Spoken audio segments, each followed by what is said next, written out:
Bakiriye kandi tuhaye ikaze mu kiganiro mbese wari ubizi. Turashimana ko dushoboje kongera none guhura no kuganira ku magambo yawe. Reka dutangire dusenga ubundi tugaruke mu kiganiro.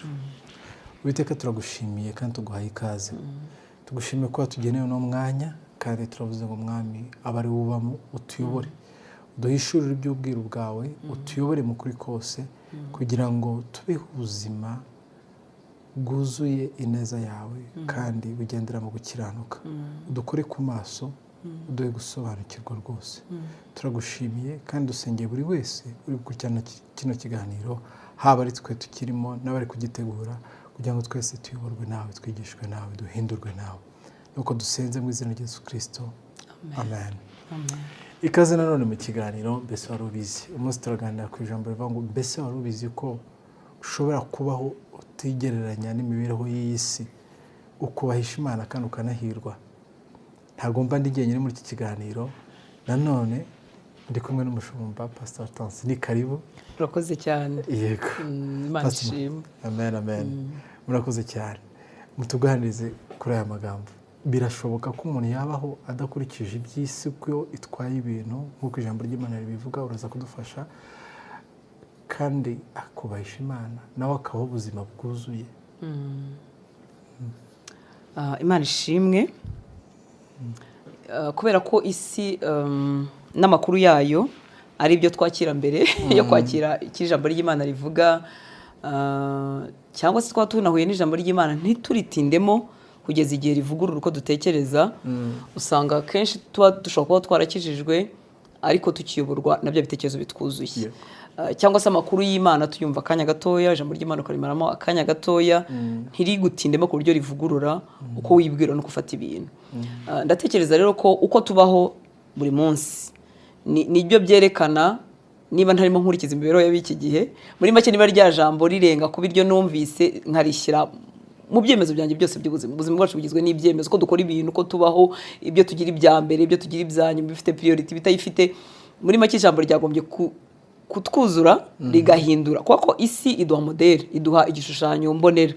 Twasanze bimeze uku, biracyamera uku, biracyakorwa uku, iyo ugiye gukora ubukwe ni uku, mu kiriyo ni uku witwara, nibi ugasanga nibi wageze ku ushimwa n'abantu nuko abaho, nibatunze, utuvuga ko ari umuntu w'umugabo nuko ameze, yaba yarageze ku bintu abeshya cyangwa sihiritse abandi ariko tumwita umuntu w'umugabo. Noneho bikatwinjira natwe tukaba dushobora gukurikiza icyo gishushanyo. Byashoboka rero ko umuntu yabaho yubaha Imana, amagambo y'Imana ariyo ayobora uko abaho, uko acuruza, uko yigisha abana, uko avura kwa muganga, uko aba muri iyi mihamagaro tubamo. Byashoboka ko umuntu abyubahamo Imana rwose, agakurikiza ijambo ry'Imana kandi akitwa uhiriwe. Ndetse ni n'inama Imana yagiriye Yosuwa. Yosuwa yari asimbuye umugabo ukomeye uvugana n'Imana, Mose, kandi agiye gukora igikorwa none gikomeye cyo kugeza abantu b'Imana aho bajyaga. Ariko Imana iramubwira ngo aya magambo yanjye ujye uyatekera ab'imbere yawe, uyasome, uyatekerezeho ku manywa na nijoro. Nibaza ko Imana yari ikeneye ko ibyemezo bya Yesuwa bihinduka. Ashobora kuba yarahanganye n'ubwoba ko Imana yamubwiye ntatinye inshuro nyinshi, kandi Imana yakeneye ko ayizera, akamenya ko ari izamushoboza kubageza. Urumva ayo magambo y'Imana yagomba kuyatekerezaho ku manywa na nijoro, akaba ku rurimi rwe mu kanwa, akaba ari yavuga, kugira ngo n'ibyemezo Yosuwa azafata byose bigengwe n'ayo magambo. Nibaza rero ko natwe bidukwiriye uyu munsi, kandi Imana yamubwira ngo nibwo azabashishwa byose, agahirwa muri byose, akagira success, akagira 6. Ni ukuvuga ngo 6 nk'uko Imana yipima, kandi ahamya ko Imana izi kuyipima neza. Imana yari igiriye Yosuwa iyo nama ko iyo 6 izava mu buryo amagambo y'Imana n'amabwiriza y'Imana bigwiriye muri Yosuwa abikurikiza. Na n'uyu munsi rero ndahamya ko byashoboka. Biracyakora. Birasa nk'aho ari inzira ebyiri rero. Uburyo ki isi itwaye ibintu n'uburyo ki Imana ibona ibintu bisa nk'aho bitandukanye, kugeza no ku musaruro. Yego. Kuko ubikomojeho aho Imana yabwiye Mose ati nyine uzahirwa nukora ibi ngibi ukita ku byo mvuga. Wa mugani kumubwira ngo wite ku magambo yanjye, nuko hari andi magambo hanze. Yego. Hari amagambo y'abari kumwe nabo, hari amagambo ashingiye ku byo yaboneshaga amaso ye, ariko atari ko Imana ibibona. Bisa nk'aho hari inzira. Ubundi kuki bidahura? Kuki bihora ari urugamba? Kuki buri gihe iby'Imana bitandukanye nuko tubona ibintu. Ikintu cya mbere nibwira ni uko ibyo isi inzira isi icamo niyo kuzamura umuntu, umwana w'umuntu. Ngewe urutansi nagira amafaranga menshi, wenda urugero nagira ibikorwa byinshi binyitirirwa, isi kandi irimbira ikankomera amashyi, ariko bizamuye njye. Bishobora kuba bidahesha Imana icyubahiro, ariko biranzamuye. Hanyuma inzira z'Imana yo ni ibiyihesha icyubahiro. Byaba bimanuye byaba bimpaye izina ritandukanye n'iry'isi yishimira, ariko byahesheje Imana icyubahiro. Yesu yaravuze muri Yohana 17:4 ngo nakubahishije mu isi. Nyamara yamwubahishije mu isi afite abigishwa 12. Urumva ibyo ntabwo byubahishije. Sinagogi ntizuzuye, ntabwo izina rya mama. Ariko nakubahishije mu isi. Kandi yamwubahishije ahantu batamwemera, nabo bavukana ubwabo batamwemera. Ariko aravuga ngo nakubahishije mu isi kuko nashoje umurimo wampaye gukora.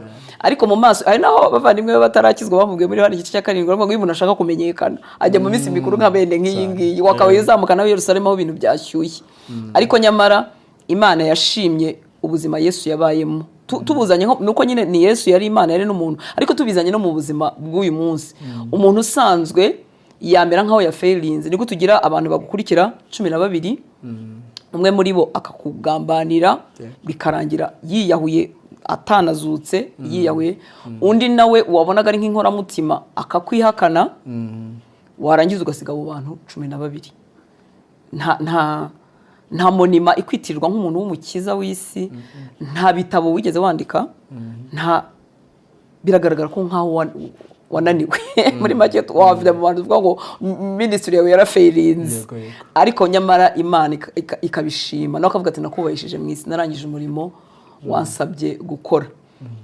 Muri make uko isi ibara success cyangwa ibyagenze neza bitandukanye nuko Imana ibibara. Imana ibibarira mu bwizerwa. Hari umuntu utarahamagariwe kuba ni umukristo, yarakijijwe abanye n'Imana neza, ariko ntituzigera tumumenya.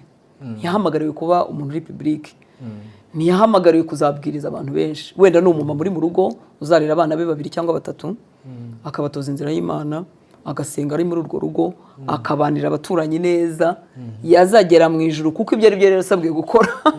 Imana tukabona ibirori bimwakira, tujye twibaza si umuntu ko tutari tumuzi muri YouTube, uyu muntu ko tutamumenye, ko atagize izina ryamamaye mu isi, ariko yabaye mwizerwa mubyo yahawe. N'igihe Imana yatangaga wa mugani w'itaranto wahawe 1, 2, 3 zingahe, uw'imbwa ntibari bamusabye kuzana 5, bari bamusabye ko akoresha yindi imwe yahawe. Mu maso y'Imana yari kuba yabaye mwizerwa. Rero uburyo isi tubarira success n'uburyo Imana yibara, ikinejeje Imana no kumwizerwa mu byo yampamagariye. Iyo nsabwe rero kuba umwizerwa, ntago nasunikanye, ntago ngendeye ku mubare wa byinshi cyangwa bikeya, ahubwo nabaye mwizerwa muri ibyo ngibyo. Ikitumara bizahora ari urugamba nuko iby'isi ishima ni ibyazamuye umuntu, ariko iby'Imana ishima ni ibyayihesheje icyubahiro. Iby'isi ishima ni ibyazamuye umuntu, iby'Imana ishima ni ibyayihesheje icyubahiro. Hari n'urundi ruhande kandi si n'uruhande tunegeye imbere ho gato. Hari igihe dutekereza yuko ku bwacu tubikoze muri ubwo buryo isi ishima, aribyo byasa nkaho byagira imbaraga zigaragara zifatika. Nyuma yaho kandi Imana nayo ikagaragaza ubundi buryo bavuga ngo ntabwo buba ari bwo buhamye, nubikora mu buryo bwanjye nibwo bizagira umumaro. Urugero wa mugani, igihe bafataga intumwa batangiye kuzitoteza, ngo barabakuruye barabazana, ubwo bari babafunze babashyira imbere. Hari abanyamategeko, abasadukayo n'abafarisayo n'abigisha n'abatambyi bari bavuga ngo bashaka kubagirira nabi. Hagati aho rero umugabo witwa Gamariyeli, ngo ari umugabo wubashywe cyane w'umwigisha amategeko, ngo bakundaga cyane. Aravuga ati mu minsi yashize ati hadutse umuntu, yagiye avuga amazina atandukanye, atwara abantu benshi bajyana mu butayu, ngo nyuma y'uko apfuye baratatana. Avuga n'undi ati rero mwitonde mutavaho mutoteza cyangwa murwanya Imana. Wari kuvuga wa mugabo wasize abantu 11 kuko umwe yari yaravuyemo, ariko byari bigezeho gusenyuka bigoye kuri abo bantu. Imbaraga byagize kuruta wa wundi watwaye abantu 400 nyago ngo zari n'ingabo zatojwe ahari batigeze batanga umusaruro. Aho naho twahavuga kubera ko abantu batekereza yuko gukora Imana no kugenda uko Imana ishaka kuyubaha ni ibyayo gusa, twe ntacyo dukuramo. Ni Imana yikunda, ni Imana ikunda icyubahiro cyayo, reka tukiyihe. Ibanza rya wundi yavuga ati nari nzi ko uri umunyamwaga umugarura itara nawe sinshaka kujyana ibibazo nawe. Ariko nyamara hari undi mu gishuri inyuma. Usanga Bibiliya igaragaza abantu bose bagiye bubaha Imana muri izo nzira uko Imana ibona ibintu byaragize ingaruka nini cyane na n'ubu zigihari kuruta bya bindi abantu bibaka. Byo ntibyadutera impamvu yo kwizera Imana cyane. Ntekereje ku nkuru ya Yosefu, tukivuga iby'isi ishima n'iby'Imana ishima.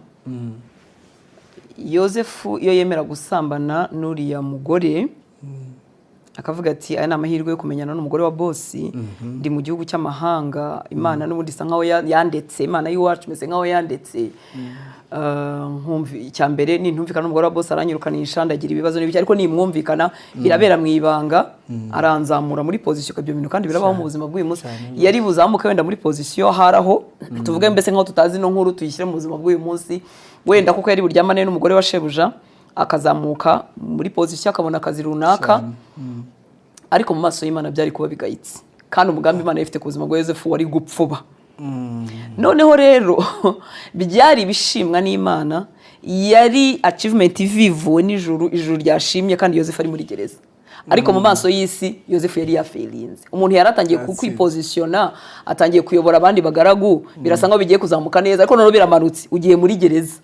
Noneho mbikurusha izindi ifungirwamo abanzi b'igihugu cyane, abanzi b'igihugu. Ubaye umwanzi w'igihugu, uwabirebera inyuma by'observa atareba ubuzima bwa Yosefu bwa feilinze, bwapfuye, ni esheke yeshuwe. Ariko ari muri gereza, ariko mu maso y'Imana, Imana irimo iranezererwa. Hari ijambo naryimajinye mu buryo bwanjye rero riba mu Heburayo rivuga ngo hari igicucu cy'abahamya. Yego. Zengutse nibwiye mu mutima wanjye, kandi ndibaza ko ari nako kuri. Igicucu cy'abahamya, hari abizera tugendana, hari ijuru n'ingabo z'abamarika zitureba, hari Satani n'ingabo barimo batureba bavuga ati urutanse agiye kumvira ndi, agiye kumvira ndi. Buriya rero igihe Yosefu yari muri gereza, ijuru ryarasereburaga kuko yumviye, yavuze ngo ntago nakora icyaha gisa cyo ngo mpemukire Imana yanjye. Ari databuja sinamuhemukira, ariko ni Imana yanjye ntago nayihemukira. Ibyo bintu biri mu ibanga, nta muntu n'umwe bireba, kandi ntago Imana yisimanuka ngo inige muka Potifa. Ubundi burya yagomba guhita imunika ikoreza nk'amarayika wakubise Herode urushyi, igakubita urushyi rw'abagore. Ariko inzira z'Imana zitandukanye n'izacu. Hanyuma uriya mugore muka Potifa, Imana yamukubita nk'urushyi agahita agwa nk'igihumura, agatavuga ati rwose nakoze ku muntu udakorwaho w'Imana. Ariko Imana yabiretse mu ituze ryayo, Yosefu arafungwa amaramo n'igihe, n'abandi yiringiye baramwibagirwa. Ariko mu maso y'Imana na cya gicucu cy'abahamya benshi barimo baraserebura ubuzima bwa Yosefu. Yubashye Imana nubwo bigiye kumukoraho. Ariko uyu munsi, tuvuga uyu munsi, umusore cyangwa umukobwa bari imbere y'ikibazo kimeze nk'icyo Yosefu yari, kuko biruzuye, bahagaze imbere yareba akabona agiye gutakaza akazi, wenda niwe wafashaga iwabo, niwe wafashaga barumuna be kwiga, yashyira ku mibare n'iminzani agasanga agiye gutakaza ubuzima, agakurikira inzira y'isi, akaryamana n'uwo mukoresha, akaguma mu kazi. Ako kazi ayo mafaranga akayatungisha iwabo, akaguramo akamodoka, wamureba mu maso y'Imana kubivuga uti yarahiriwe. Ariko mu mutima harimo ikidodo, cyane iyo yasogongeye ku ijambo ry'Imana, mu mutima harimo ikidodo, mu maso y'Imana ntago hari amashyi. Urumva rero niyo mikorere y'isi. Ese byubahishije ndi? Uyu musaruro mvanyemo, inzira nawuboneyemo, kuko buri Imana nago yita ku musaruro yita no ku nzira. Buri inzira rero Yosefu yari ifite umumaro mu buzima bwa Yosefu, mu buzima bwacu babisoma uyu munsi. Yosefu nawe arimo arategurwa, Imana iramujyana aho yamugeneye, ariko nawe arimo arategurwa. Kandi koko twabonye yaravuyemo umutima ubabarira bene se, umutima ubabwira uti mwashatse ibi ariko Imana yabishaka, ntago aje kubihimuraho. Ntago ari buriya mutima Yosefu yawutunga ijoro rimwe, ubundi atateguwe baza akabanza akabumvisha neza neza. Rero ni ukureba, Yesu birashimwa mu maso y'abantu, umusaruro wabonetse, ariko inzira zibiganamo umuntu yabereye Imana umwizerwa. Ese zubahishije Imana? Ese cya gicu cy'abahamya kitanagaragara koko baravuze ati yanesheje, yihanganye, yavanywe mu kazi ariko yihanganye. Mvuze byinshi ariko nibyo nabyo dushaka kumva. Uri kubivuga misera ntekereza mugane, hari inzira ariko hari n'umusaruro. Yego, umusaruro uzaramba, kuko hari igihe dutekereza umusaruro gusa, ntidutekereze nyuma yaho. Ntago biramba, ntago biramba. Ari ijambo Yesu yavuze ngo udateranya nanjye arasandaza. ibintu byose bitubakiye ku Mana byubatse ku musenyi bishobora no kuramba tugapfa bigihari. Umuntu ashobora kugira abantu nabi, umuntu akiba, umuntu agahemuka, kubaka amazu aramba, akazayaraga n'abana, ariko still biracyari ku musenyi. Kuko ubu nawe ubwo ariko hari igihe ibyo hanze biramba ariko umuntu agenda atakaza ubuzima. Na rya jambo rivuga ngo umuntu byamumara iki gutunga iby'isi byose narimbuza ubugingo bwe. Twibukiranye ko ubuzima bwacu butarangirira. Ntabwo burangirira. Iby'inaha bishobora no kusa nk'ibiramye, kuko niba nakuye amazu mu bibi nkayasigira abana banjye, biba bisa utureba muri izo generation ko nawe atanarama abona byararamye. Hariho ngira ngo ni bandera ni benazafu bavuze ngo ujya bya warabateye baramera arimo babazwa ngo ariko yaje kwitegereza asanga nubwo bari ntibagihara ukundi. Rero ntabwo birama. Ntabwo birama. Umuntu wese ubashye Imana n'utubashye Imana uyu munsi azabaho iteka. Turi kirimo kitazashira kandi tuzaba ahantu habiri honyine. Ese byararamiye ntangaha bigakunda ariko ubugingo bwanjye bukarimbuza. Hari naho Yesu yavuze ngo dutinye uwica umubiri akarimbura n'ubugingo. Twe gutinya bica umubiri gusa kuko ushobora kungica mu mubiri pe nkava mu kazi kandi koko buryo bunyishe bana banjye bakabura uko biga ubuzima bukanyeganyega usa nkaho wanyishe. Ariko hari n'ubugingo. Abica umubiri ntidukwiriye kubatinya. Niyo mpamvu Yosefu atatinye muka Potifari arica umubiri arawushyira muri gereza bashoboka no kumwica ariko ntibari kumwica kubwo umugambi w'Imana ari ku buzima bwe. Umubiri arawubabaje ugiye mu mbago agiriwe nabi akazi wagatakaza. Imana ntimanuke ngo ikubita abantu ko hari igihe umuntu yibwira ko gukiranuka kuri butume atamanuka aramanuka ariko kuzamuka ko azazamuka. Ni nazo nkuru zuzuye muri Bibiliya. Ba Daniel baramanutse mu myobo y'intare bagiye mu muriro. Narira jambo riba muri Zaburi rivuga ngo ibyago n'amakuba by'umukiranutsi ni byinshi. Hari igihe abantu bagarukira aho kuri byinshi ariko inyuma habeho interuro ikomeza. Uwiteka mukiza muri byose. Hari igihe niba muri byinshi mpamara imyaka nuko ibyago n'amakuba bikambaho imyaka 5 10 umuntu akaba yanabuza atari ko birasenga iki yubahira Imana iki umugani wayoboye umugore wati Imana ubundi urayubahira iki ko tubona ibintu byanze. Ariko babikiri kuri virigiri inyuma hari interuro ikomeza kuwiteka dukiza muri byose. Rero kubaha Imana kurungura pe muri none. Ubwo twanze kuvuga iby'ubugingo buhoraho kuko ibihembo by'abizeye Imana nukuri tuzabana n'Imana mu ijuru ariko no muri none nukuri data yadushyiremo nkunda kutwita utunoza ngendo yadushyiremo utunoza ngendo muri none. Yego miseri bikarya jambo rivuga ngo nta mahoro y'umunyabyaha ni kwiteka avuga. Uzasanga ibintu byinshi turwana nabyo turwanira ni amahoro. Tekereza ko nk'abantu umutekano uzana amahoro. Kugira ngo ugire umutekano ugomba kuba ugize umutekano mu butunzi ugire byinshi. Umutekano ugomba kuba ubasha gukontorora abakwegereye bafite ijambo cyangwa se ubanyeho nabi ubanye neza nabo. Wa mutekano ukakuzanira amahoro kuko ufite ituze impande n'impande urasinzira kuko ntacyo uri bubure cyo kurya urasinzira kuko ufite imitungo yagutunga na mu gitondo utagiye muri ka kazi urasinzira. Nuko isi yubaka amahoro. Yesu aravuga ngo dore mbasigiye amahoro ngo kandi ngo sinayo bisi batanga. Ariko nanone arongera avuga ngo nta mahoro y'umunyabyaha. Na bya bintu hari igihe tubibona ariko tukakwa icyanga cyabyo aricyo cyakabaye amahoro kutunza agatunganirwa bamugane tukagwiza byinshi ariko tugatakaza ayo mahoro. Ubwo twaba tukiri kuvuga ku burambe bw'ibyo bintu. Ni byiza ko abantu babimenya. Nta kintu Imana yavuze kitari nk'uko yakivuze. Iyo ivuze ngo nta mahoro y'umunyabyaha nyine ntayo. Wayubaka ntubure ibyo kurya ariko byonyine ubuhemu wabiboneyemo buzakubuza amahoro buzavugira muri wowe. Ikindi iyo ugenda ukomera udakomeranye n'Imana niko umutekano uba muke muri wowe. Niyo mpamvu abakomeye bagira abarinzi benshi kuko utakaza amahoro kuko wumva abantu bazabikwambura. Umva bazabikwambura cyane cyane ko hari n'uburyo uba wabigezeho bitari bwiza utegereza ko hari n'abandi barimo babitegura kuzabikwambura. Rero nukuri nta mahoro y'umunyabyaha. Ikindi nicyo gituma umuntu ashakira ibindi bintu yitabarira yanywa inzoga yarushaho kugwiza imbaraga agira ngo nizo ziri bumuheshe iki. Hari icyuho Imana yashyize mu mutima w'abantu kijya mu Imana yonyine, tubyemera tutabyemera niko biri, kandi Imana ihageze turatekana, turanyurwa. Imana ishimwe ko tuba tubivuga turi abantu bakuru mu myaka, warasogongeye ibyaha, warasogongeye no kubana na Yesu kumva itandukaniro. Wabyumva kubera n'ibyo nararibonye. Wasogongeye byombi, ukaba wenda hari igihe wigeze kugira ibintu byinshi biwifuza, ariko icyuho nticyuzure. Ariko muri Kristo, iyo Kristo ahageze icyo cyuho akicaramo ukanyurwa. Ibi bintu si ibinyoma, si ibihimbano, si n'imigani. Yesu yicara ahantu mu mutima ukumva uratekanye. Hari ijambo Pawulo yavuze ngo azi kuba mu bisagazi no kubaho bidahari, azi kuba muri byombi. Rero ubwo buzima burahari, nta mahoro y'umunyabyaha. Hari umugani Yesu yavuzeho, umuntu wari wagize ubutunzi bwinshi yasaruye imirima arayeza myinshi, yewe atangira no kwagura stock ibigega. Ngo abwira umutima we ngo umutima wanjye rero urya unezerwe, urya musinzire kuko ufite ibyo kurya by'imyaka myinshi.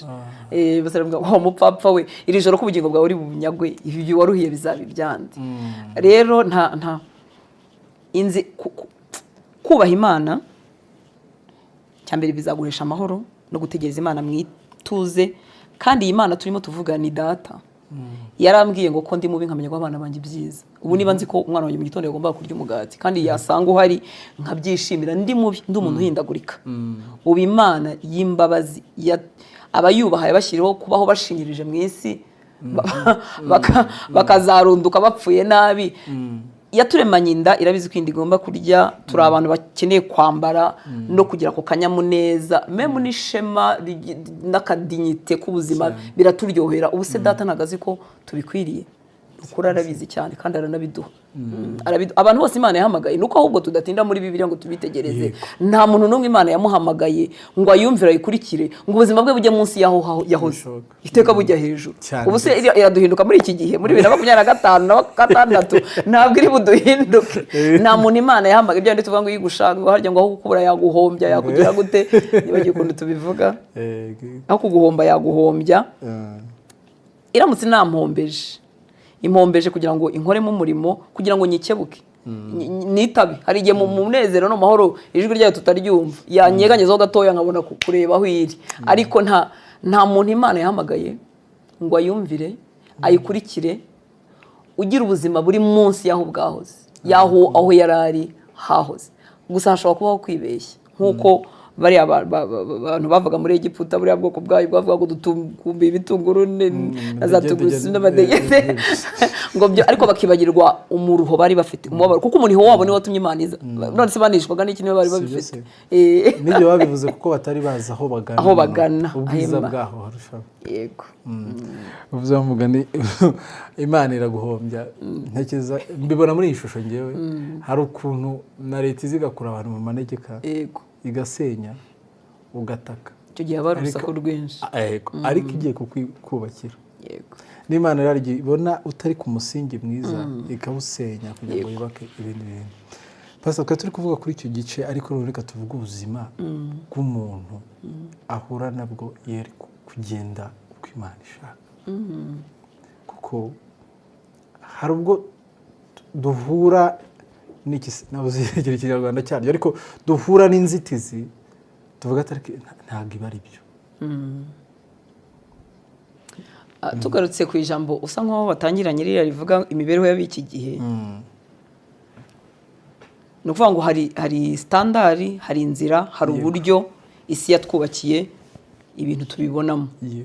Kandi hari igishobora gukizwa ufite imyaka wenda nka 25, nuvuga ngo ibyo bintu n'uruhereka nibyo bikugize. Kandi iyo ukijijwe ntihita ujya gutura ahantu ha wenyine, uzakomeza kuba muri yasi igupompa amakuru. Kuri televiziyo iraguha, muri screen ya telefone yawe iraguha amakuru y'uko ibintu bigenda, uko ibyo bintu biratwuzuye, burya ntaho byagiye, biri imbere y'amaso yacu, biri imbere y'amatwi yacu. Niyo wagerageza kubihunga kajana ntabwo byahunga 100%. Ibyo bintu biduha uko abantu babaho, ibyo bita byiza nibyo twita byiza, uko ibintu bikorwa akaba ari byo dufata. Ariko mu by'ukuri impamvu Imana idusaba ko dutinda mu ijambo ry'Imana kugira ngo imitekerereze ivugururike, ise nkaho ihindutse, nako inahinduke rwose, bashyizemo n'ijambo rya rwose, ihinduke rwose, kugira ngo noneho tubashe kugenda mu migendere mishya igendanye n'uko Imana ishaka n'uburyo Imana yagennye. Ntabwo rero ari ibyoroshye, kubera iki niba urimo ugana hariya muri abantu 5 murimo muhura na miliyoni 10 zigaruka hano umuyaga bizanya uzaba abana mwinshi ni ngo kujya aho amazi atarimo kugana amazi menshi araganiye urimo uragenda akontre kuri harya sinzi ukuntu babyita urimo uragenda unyuranye n'aho amazi agana bizakugonga bizakuvuna uzaba marginalize rimwe na rimwe nawe uzatangira kwibaza niba ufite ubwenge kuko abantu bazanakubwira n'abitwa ko basenga bazavuga ati nuko ibintu bikorwa uzumva n'umuntu ukubwira ngo ureka gukabya iteka umuntu avuze ngo ureka gukabya amanibaza twakabije mu biki twabashije si biha ahubwo ariko iteka iyo umuntu akubwiye ngo ureka gukabya abagiye gukurikiraho inama mbi abagiye gukurikiraho inama itariyo igiye kukuvuguruza muri bikeya by'Imana wari utangiye kuba iyo nzira rero kuko na Yesu yavuze ko ifunganye ntiyadushutse iragendwamo n'abantu basa nkaho ari bake barimo barabyitoza ni bishyashya abandi benshi baraza gutya umuyaga wabo uzagutwara gutandukanywa nabyo bizakuvuna ari ijambo Yesu yavuze ngo yaje gushyira umuriro mu isi kumaze gufata aravuga ngo gutandukana umwana na nyina ukazana na nyirabukwe buriya si ikindi no gutangira gushaka gukora ibintu nk'uko Imana ivuga hanyuma umuco uko narezwe uko nakuze uko abandi babikora kandi bikabahira bize bimvuguruze rero urwo rugendo ntabwo tuvuga ko ari urworoshye icyo akora dushobojwe n'umwuka w'Imana n'ubuntu bw'Imana tugakurikira umusaruro turawubona nk'uko twavuga ko Imana duhamagarira kuturi twabishyira mu nzego z'ubuzima bwose ushaka akazi umuntu aba ari umurokore mwiza wubaha Imana arimo arangiza kaminuza akabwira ati ntabwo bishoboka ko umuntu yabona akazi muri kino gihugu adafite ikimenyane ubwo ijambo ry'Imana riri he muri ibyo ntaryo ahubwo niko bamubwiye bavuze ko muri Kigali biragoye akazi ntiwakabona ugomba kugira ukwinjiza ugomba kugira umuntu kwinjiza ahantu none se ubwo si ijambo ry'Imana niko rivuga koko umuntu agomba kugira umuntu ubu se Yosefu twavugaga yakomejwe nande ageze hariya yazamuwe nande Imana yabwiye Abraham ngo izamwamamaza ni iyihe publicité yindi yakoresheje muri make ni nkaho Imana itihagije abantu batinde kubera ko kwamamara byo ni ikintu gikomeye kwamamara birakomeye ariko nabyo ni standard y'isi twafashe bigira inyungu zabyo bikagira n'imvune zabyo ariko ibyo ni byo bituma dukoresha imikorere y'isi kavuga ni ntahamagara Serge ngo mpamagare Didier ngo ngeze kuri iki gitangazamakuru amvuganire gutya rebe ukuntu abisesekamo sinzamenyekana ese ubundi niba ntanahamagariwe no kumenyekana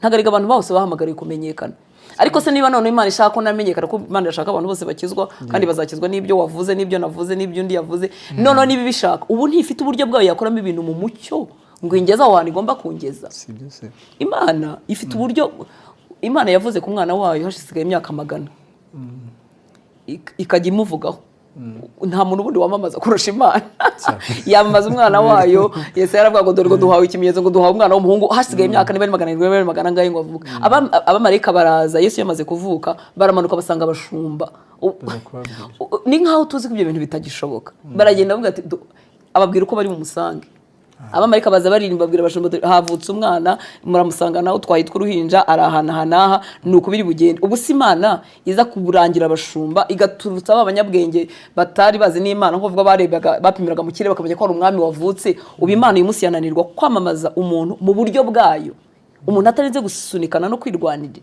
no kurwana ni ya mikorere y'isi niyo mpamvu ijambo ry'Imana rikwiye kuba ryinshi muri twe ni ukuri niryo ribasha kudukosora no kutumaramo imikorere y'isi no kutumaramo kutayoborwa n'icyo abantu bavuga ahubwo kwibaza ngo Imana irabivugaho iki isi irabishimye isi irabigaye kuko burya nshobora gukomerwa mu mashyi n'abantu bose ariko Imana niko itajya yumirwa ariko wenda yifashe nko kwitamo yabigaye rero ni umutego wo gushakira standard yacu n'ibishimwa nk'uko isi yabigennye ni umutego kandi ni umutego ukomereye abantu twese ni umutego ukomeye kuko hari umuntu wicaye hariya uri kwibaza ngo hakurwa iki kugira ngo umuntu agere hariya kuko ndumva hariya ahantu niho inzozi zanjye ziri nibyo niyumvamo rwose niyo ndose cyangwa se niba numva ijwi ry'Imana ni hariya Imana yambwiye agafata intebe iri hariya agatekereza ko ari iki Imana ishaka kuruta urugendo rwayo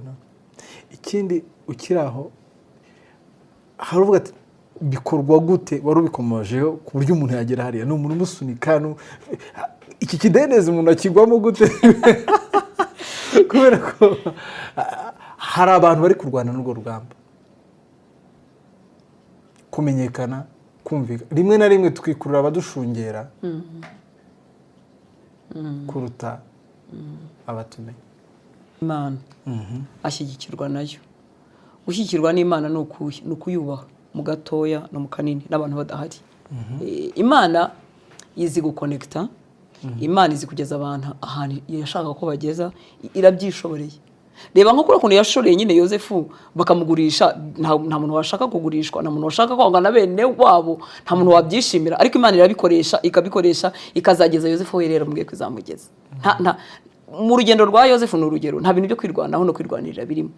Ntabwo yigeze ajya gukomanga kwa Potifari, ntigeze ajya gukomanga umwami, n'ibyo yagerageje baramwibagiwe, n'ibyo tujya tugerageza bagerageje gutuma ati mugera muzamvuganire, nabwo baramwibagiwe kugira ngo Imana ibyikorere. Igihe kigeze Imana irabikora, niko Imana yabikoreye ba Daniyeli, baratoranyijwe nta ruhare bari babigizemo. Nuko kubera imikorere y'isi yuzuye mu bwenge bwacu, ntitwemere ko ijambo ry'Imana bituvugurura tubigendanisha byombi tukajya tubivanga. Ukaba uri umuntu wubaha Imana ariko kugira ngo Imana ntibasha gupromotinga, ntibasha kuzamura, ntiyakurwanaho, none ukabigendanisha n'iby'isi yakubwiye.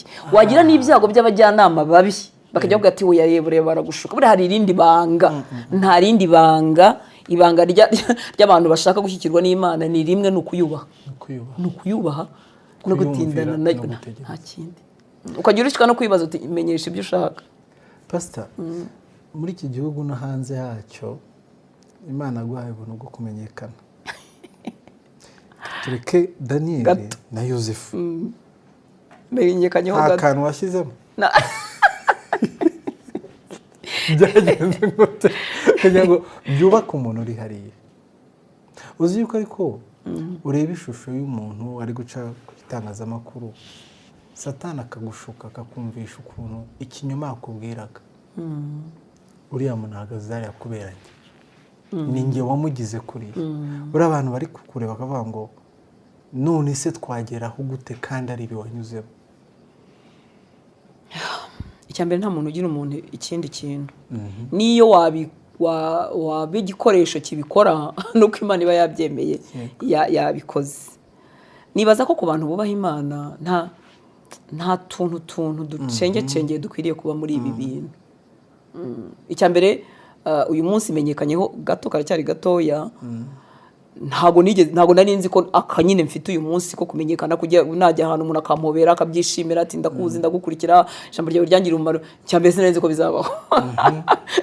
Ntago nabiteganyije, sinanabipanze, sinanabiteguye. Ubyumva byumve neza. Ubyumva byumve neza. Gifite inyota yo kumenyekana haba ari ikibazo. Ese ubundi kuki wayigira? Kuki wagira inyota yo kumenyekana? Ariko icyaka cyayo kimeze nabi abantu. Nyine kuki tuyigira? Ni ikintu kiba kitarapfa muri twe, kigomba gupfa. Ubundi kuki nshaka kumenyekana ubundi? Kuki ku ntangiriro kuki tubishaka? Hari igihe umuntu abivanga no kwizera n'ishyaka ry'umurimo.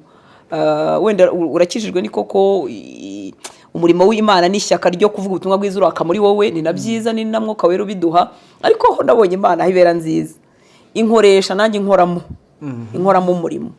Impamvu ikwiriye no kuntinza kumenyekana nuko irimo irambiridinga. Iyo ntubakitse nzamenyekana meneke mfe magwe, nzamura rutanse, menyekanisha rutanse, ndwane ku izina rye, ibintu nk'ibyo ngibyo. Ariko Imana buri igituma itujyana na buhoro buhoro ibigira ngo itwebwe itwubake. Sinzagende ntwaye amagambo gusa, nzatware n'ubuzima bwa Kristo yagiye yubaka muri ngewe buke. Ndebye urugendo rwanjye nkazagera nyine hari ku Karubanda. Yego. Namaze igihe nigisha ijambo ry'Imana mu bantu bake, nta muntu nzi uretse abo turi kumwe. Abangaye Pastor kugira ngo bifashe umuntu. Abangaye so. Si ngombwa amazina. Bari babiri, bari batatu. Kuko ntangira kwigisha ijambo ry'Imana. Twifuza ko bigira abo bikomeza. Ntago ingano y'abakurikira umuntu ari bwo bwizerwe ku Mana. Ashwe habe na gato. Ari ibyo abatubashye Imana nibo bakurikira, bafite ibintu bikurikiwe n'abantu ba miliyoni. Kandi tubona igihagararo cy'abantu tukirengagiza urugendo bagenze. Ni byiza ko uwo muntu abyumve nawe akomezwe. Ntago bibi igitondo kimwe. Ntangira kwigisha ijambo ry'Imana hari muri serire. Mu rusengero nasengeraga, twagiraga amaserire, nabanje kugira serire mu rugo wanjye. Nyine barasabaga mu rusengero, umuntu ufite umutima, ufite inzabamo, akaba yatanga serire akaba bafungura serire muri iyo quartier so serire yo yabaye iwacu nta magambo ya Bibiliya narinzi gusa nayo mfite inyota nyinshi numva nshaka gukorera Imana ibintu byose yambwira oya ntabwo byari byose icyo gihe byari bimwe na bimwe bya byose byaje nyuma ariko nkumva ndabikunze kwegerana n'Imana kumenya byinshi muri yo serire revike wacu numva iyo ufite serire ntago ari wowe uyobora ibihabera twebwe twabaga twatanze location gusa hari abayobora amasengesho hari abayobora bari bwigishe none rero ukuntu bigenda ugira nka gutya wagomba kuyobora kabura none wowe rero ni mu rugo nta kundi uri bubigenze nta hantu uri bubicikire ukawegeranyije amasengesho urayoboka ukavuga Imana ubu nzayobora iminota 15 wigisha azajya kuza ryari ariko sinfite ibintu byo kuvuga iminota 15 kandi abantu baje ni 3 ni 4 ni 5 ni 12 gutyo nubwo yaza n'umwe serire ntiri busibe ko yagira ku munsi uri fix twahuraga buri rendi ntiri buburi hakanyuzamo muri iyo serire hakabaho iminsi yo gusenga mu gitondo ro kuzinduka biragoye saa 11 wagomba kubura amasengesho ntabonetse uyoboye bidateguwe nuko ndi gutyo hagera igihe noneho dutangira no kujya kwigisha muri serire z'ahandi twajyaga tugenda turi babiri ukagenda uvuga uti Imana yanjye noneho ndagowe ubuse none ndavuga iki biragenda nuko nguko buke ibyo byose ubikorera hatagaragara uretse muri abo bantu uzi ijambo rimwe nibuka mu magambo namenye kari muri Bibiliya harimo ijambo riba mu Baroma rivuga ngo tutazi ko dukwiriye gusenga mukabera dufasha nkumva nyine rirantabaye kubera ko nyine sinzi uko nkwiriye gusenga sinzi uko nkwiriye rikagenda rinyugana nuko gutyo buhoro kugeza igihe naje kuba uyobora itorero ariko ubwo nabwo ni mu bantu bake gutyo Imana rero ngewe yanyigishije nacishamo mu rugendo rurerure ntabasha kuvuga rwose nuko uko ukwiriye kumera uko ukwiriye kuburi uko ukwiriye kuba umeze imbere y'umuntu umwe ariko ukwiriye kuba umeze imbere y'abantu igihumbi umwiteguro witegura gusenga kwiga ijambo ry'Imana ugiye kuganira n'umuntu umwe niko ukwiriye gukomeza kwitegura imbere y'abantu igihumbi ibyo bikurinda kugwa mu mutego buri public idushaka kutugisha mu mutego wa mutego wo gushimwa n'abantu aba bantu ni ibiki buri abavuga butumwa bagira ibintu bavuga sari kaba yanyeganyega ariko se nibyo binejeje umutima w'Imana se nibyo Imana iguhaye iyo rero Imana igutoje nyine muri abo kavuga ati imbere y'umuntu umwe ndagerageza kuba umwizerwa ku kigero cyanjye cyo nshoboye kuko mu by'ukuri tugenda turakura mu mwana wacu n'Imana turakura mu buryo tumenye ijambo ry'Imana hari n'inyigisho ushobora kumva uyu munsi nigishije gera nayumva nkajya mvuga ko Mana yanjye ibi ni biki nabwiye abantu ariko ndahamya ko nibimvuga uyu munsi nyuma y'imyaka 5 cyangwa 10 ushobora kuvuga ibi ni biki nabwiye abantu none kuko turakura mu mubano wacu n'Imana iyo rero ako kantu ko ubugingo bw'umuntu umwe ari ubw'agaciro gakomeye nk'uko abantu igihumbi ari ubw'agaciro gakomeye bitaje mu mitima yacu tugwa muri wa mutego wo kunezeza public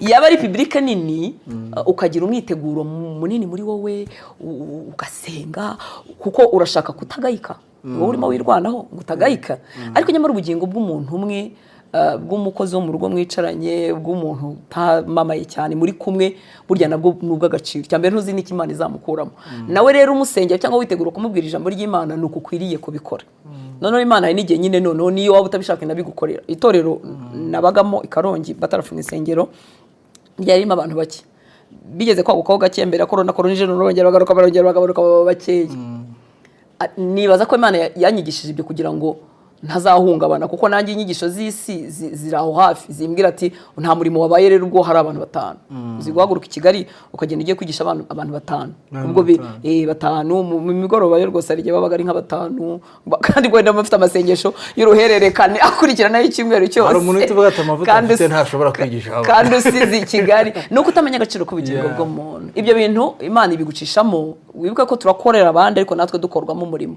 kugira ngo Imana ikomeze gukoremo umurimo ubugingo bw'umuntu umwe nubwo agaciro gakomeye mu maso y'Imana Imana yatanze Yesu n'ubundi kugira ngo umuntu nawe umwakire cyangwa abantu ibihumbi bakire Imana reka kwigisha muri ubwo buryo yakoresheje bake yakoresheje benshi kugira ngo ikomeze ikubuilding kubera ko urabikeneye kuko nuta iryo somo ritaza muri wowe uzatangira kuvuga ngo natumiwe mu yihe church natumiwe ku yihe platform ese iriho abantu 5,000 cyangwa iriho abantu 5 ese ni muri Nyakariro nako ni muri Kigali ni mu mujyi ese ni muri Mbyo ese ni muri Simbizi ese ni mu Bupfure ese ni hehe natumiwe hehe icyo gihe uzapimisha amaso ntuzafata nakanya kubaza umwuka wera ngo umwuka wera urashaka hehe tunabyitiranye ko niba nagiye kubwiriza muri Amerika ubwo Imana yanzamuye nimba ndimo mbwiriza muri Kicukiro ubwo yamanuye ngira ngo so rero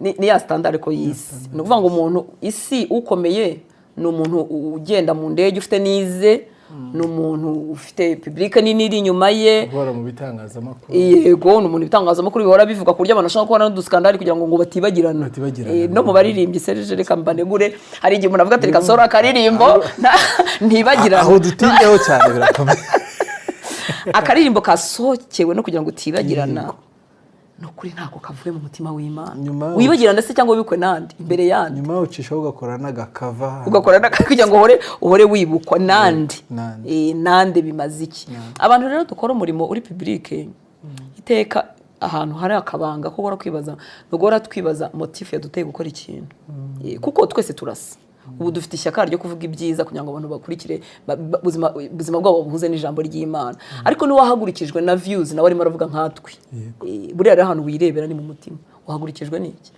motif guteye gukora iki kintu ni iyi ni ishyaka ry'abarimbuka ibyo bintu ko biba mu mutima nta muntu uzabikugiramo inama ni wowe na Mwuka Wera ariko iyo uvuganye na Mwuka Wera neza arakukosora uhagurikijwe n'iki ese kuki kwabonye invitation ebyiri hari iyi ngiyi bihise mukurikije iki batanga envelope nini ahangaha no kugerayo ni hamana uragenda usesera gutya uhagurikijwe n'iki rero nicyo kintu kiribanga mu mitima yacu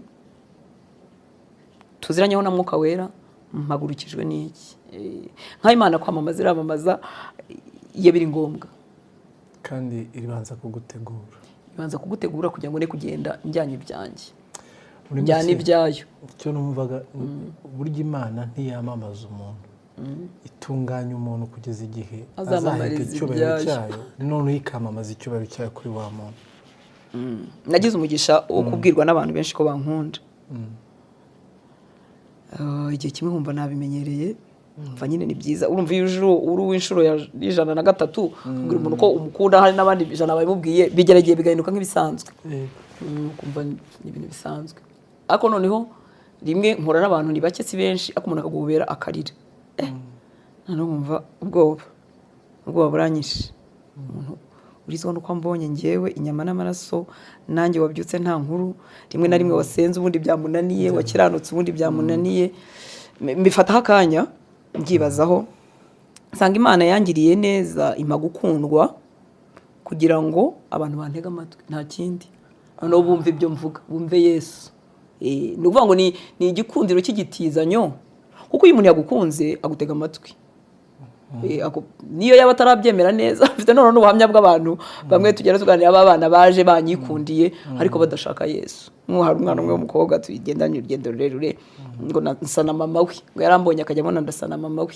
mama we wapfuye none akumva yikundiye kuza kundeba ngo abone mama we adakunda Yesu atanashaka na Yesu bafitanye n'ikibazo bari bafitanye ikibazo na Yesu amara igihe aho hantu akageza akanyirebera akanyihoberera akagenda afite ubuhamya bwenda kumera nk'ubwo bwinshi ariko bukeye kuko nyine hagumye yumva uwo mvuga ari ufite agaciro yumva Yesu ubwo rero Yesu yambwiye ko ibyo bintu by'abantu bambwiye ngo barankundira kumwumva tuba tutageze ku ntego y'umuntu anyikundiye ntakunda uwo mvuga tuba tutageze ku ntego kuko ngewe nta kintu byamara nanagwa nizeye ko nyine ntazagwa ariko nanagwa bya bindi yandeberaga akaba atakibimbonaho ni ibintu by'ibitizanyo kugira ngo ibyo tuvuga uwo tuvuga udapfa udasaza bamwumvi ni nka Fred mission baguha yego ariko igomba gusohoza umurimo sohoza umurimo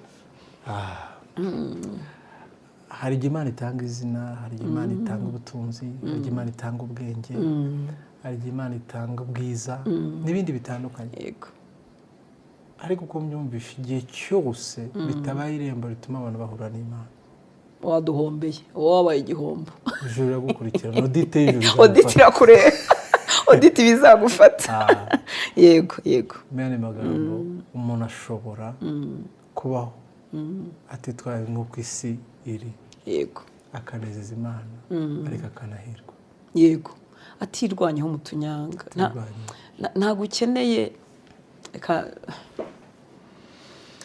mananegura bavuga butumwa bagenzi banjye ntabwo ukeneye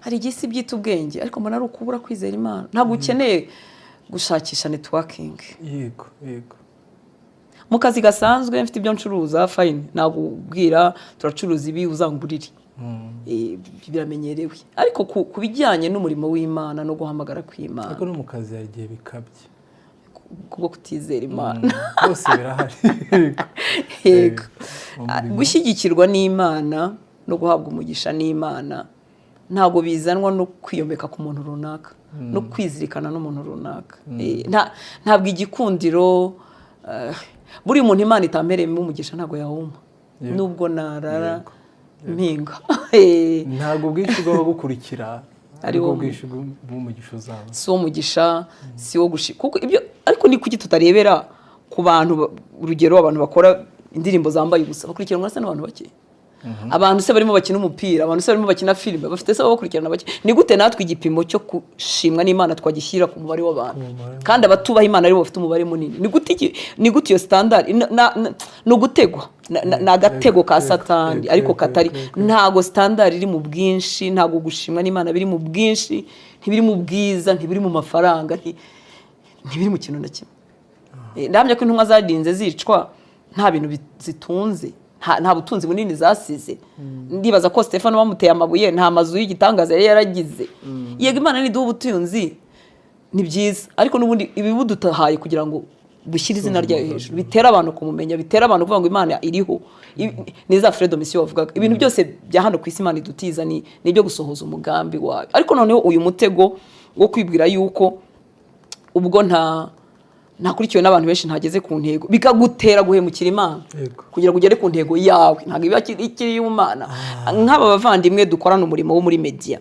ugakora titre ishukana titre itari mw'Imana itamamaza Imana n'igihe iba yamamaza ikinyoma twibuka ko abantu badukurikira benshi bifitiye n'ubunebwe bwo kureba ibintu umwanya munini message bahaye itambutsa wibwira ko ariyo kubakurura kureba ikiganiro irabayobeje kuko utanze wenda kantu k'urwenya rutanse yavuze niko kubisa imbere niko ajyanye konyine ushyizeho titre itariyo ngo no kugira ngo abantu babirebe none se abantu nibabireba ariko ntibakizwe tuzoba tugeze ku ntego kuko tumuhaye message isimuha ibintu bitari byo urumva ni ibintu isi yatwanduje bya bindi bavuga ngo itangazamakuru ngo umuntu hajye ngo imbwa yari umuntu si inkuru ngo ariko umuntu niba yari imbwa niyo nkuru none bikadusanga no mu bitwa ko batwaye ubutumwa bwa Yesu mbese nzane byacitse kugira ngo abantu bumve ariko ni abantu bandi ese abo bantu ndimbo ndabatoza kuba bigishwa ba Yesu cyangwa bagiye kuba aba followers ba Rutansi rero ni iyo mikorere y'isi twinjirira tugahusha intego cyane rimwe na rimwe nako si rimwe buri gihe ntibinarame nta gukora amakuru gwiza bagushungera